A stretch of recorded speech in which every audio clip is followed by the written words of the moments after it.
कभी ऐसा महसूस हुआ है कि बस सब कुछ पीछे छोड़कर एकदम आजाद हो जाएं? आज हम उसी शक्ति की बात कर रहे हैं, केतु। इसे अक्सर लोग सिर्फ एक छायाग्रह मान लेते हैं, पर असल में ये डिटैचमेंट यानी वैराग्य और सच्ची स्वतंत्रता का एक बहुत गहरा सिद्धांत है। चलिए इस रहस्यमयी ऊर्जा को समझते हैं। तो सवाल यही उठता है कि ये जाने देने की यानी लेट गो करने की शक्ति आखिर है क्या? ये सिर्फ कहने की बात नहीं है ना? ये एक बहुत गहरी फीलिंग है जो हम सब ने कभी ना कभी महसूस की है। और पता है सबसे दिलचस्प बात क्या है? ये जो भावना है ये सीधे सीधे केतु की ऊर्जा से जुड़ी हुई है। इस पूरी बात को और आसानी से समझने के लिए हम इसे 5 हिस्सों में देखेंगे। सबसे पहले जानेंगे कि केतु है क्या, फिर देखेंगे इसका स्पिरिचुअल ब्लूप्रिंट, मतलब इसका मकसद क्या है। इसके बाद हम बात करेंगे कि हमारी दुनिया में ये कैसे दिखता है और हाँ, ये हमारी लाइफस्टाइल को कैसे शेप करता है, और आखिर में इसका असर हमारे काम और रिश्तों पर कैसे पड़ता है। तो चलिए शुरू करते हैं पहले हिस्से से। देखिए, केतु को सही मायनों में समझना है तो पहले ये देखना होगा कि बाकी ग्रहों के बीच इसकी जगह कहाँ है। इसकी अपनी पहचान बिल्कुल अलग है। जरा इस पर गौर कीजिए। हम सब जानते हैं, है ना? सूर्य मतलब अथॉरिटी, चंद्रमा मतलब इमोशंस, शनि वो तो हकीकत का आईना है। लेकिन केतु केतु इन सब से एकदम जुदा है। इसका सार है वैराग्य, मतलब हर तरह के अटैचमेंट से आजादी। यही इसका कोर है। ये पकड़ने को नहीं, छोड़ने को कहता है। तो केतु का मतलब क्या हुआ? ये है वैराग्य, दुनिया की चीजों से एक दूरी बनाना। ये है अलगाव यानी सेपरेशन। ये हमें एकांत की ओर ले जाता है, जहां हम चीजों को बहुत ही प्रिसिजन यानी सटीकता से देख पाते हैं। और इन सब का अल्टीमेट गोल क्या है? मोक्ष यानी सच्ची मुक्ति। और हां, एक बड़ी मजेदार बात, न्यूमरोलॉजी में केतु का नंबर है 7। और ये कोई इत्तेफाक नहीं है।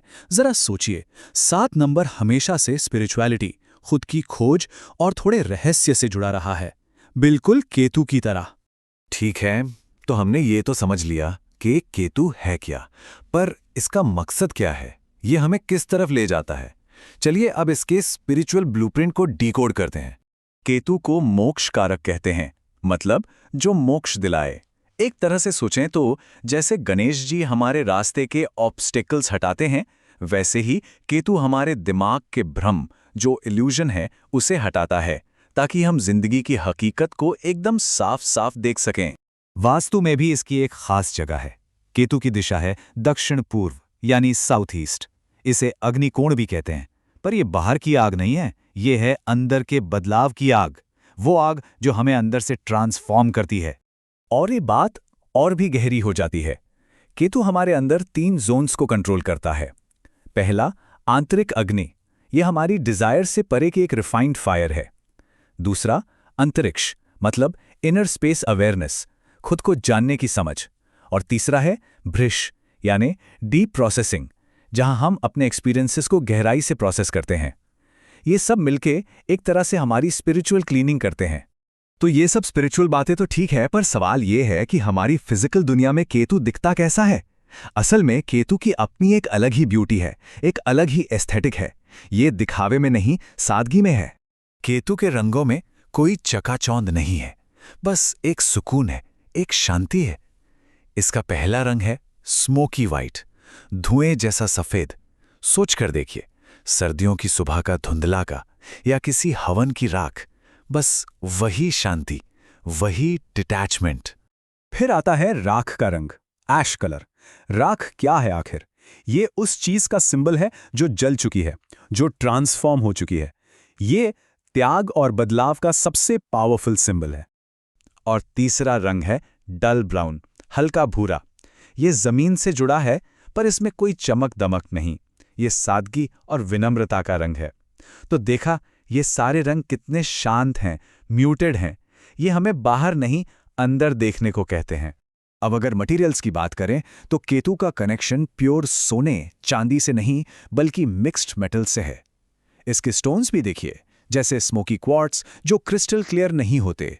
ये सब एक रॉ, अनरिफाइंड एनर्जी को दिखाते हैं, जो अपनी असलियत में ही खूबसूरत है।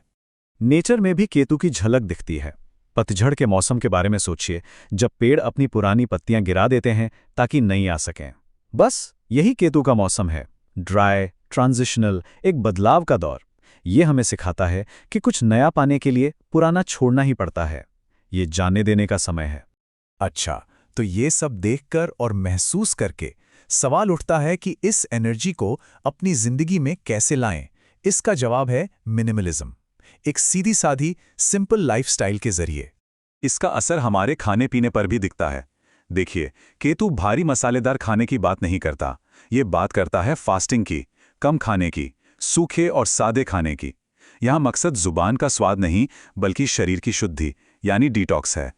पर्सनालिटी के लेवल पर देखें तो केतु सन्यासी वाली एनर्जी है। मतलब वो इंसान जो दुनिया में तो है, पर दुनिया से बंधा हुआ नहीं है। आयुर्वेद में इसे वात प्रकृति से जोड़ते हैं, ड्राई, लाइट और हमेशा हरकत में, किसी एक चीज से बंधा हुआ नहीं। केतु की एनर्जी को दिखाने वाली चीजें भी बड़ी सिंबॉलिक हैं। राख यानी वो सच जो सब कुछ जल जाने के बाद बचता है। हवा में लहराता झंडा जो किसी एक दिशा का होके नहीं रहता। या फिर मेडिटेशन के टूल्स जो हमारा ध्यान बाहर से खींचकर अंदर ले जाते हैं। और अब आते हैं सबसे जरूरी सवाल पर। ये सारी एनर्जी हमारे करियर और हमारे रिलेशनशिप्स पर कैसे असर डालती है? देखिए, केतु का रास्ता भीड़ का नहीं है, ये कॉन्सेंट्रेशन और प्रिसिजन का रास्ता है। केतु उन प्रोफेशंस के लिए बहुत अच्छा है जहां डीप डाइव करने की, एनालिसिस की और अकेले काम करने की जरूरत पड़ती है। सोचिए, कोई रिसर्चर हो, डेटा साइंटिस्ट हो या साइबर सिक्योरिटी एक्सपर्ट या फिर कोई स्पिरिचुअल गाइड। ये सब वो लोग हैं जिनका काम सतह के नीचे जाकर सच को ढूंढना है। तो अगर केतु की पूरी कहानी को सिर्फ 4 शब्दों में समेटना हो तो वो होंगे वैराग्य, अलगाव, सटीकता और मुक्ति। यही केतु का रास्ता है और यही उसकी मंजिल भी। तो मैं इसी एक सवाल के साथ इस चर्चा को समाप्त करना चाहूंगा। आज की दुनिया में जहां हर तरफ अटैचमेंट्स हैं, हर चीज को पकड़ कर रखने की होड़ है, उस दुनिया में थोड़ा सा लेट गो करने से, थोड़ा सा डिटैच होने से हम असल में क्या पा सकते हैं? शायद वो पा सकते हैं जो पकड़ कर रखने में हम खो रहे हैं। इस पर सोचिएगा जरूर।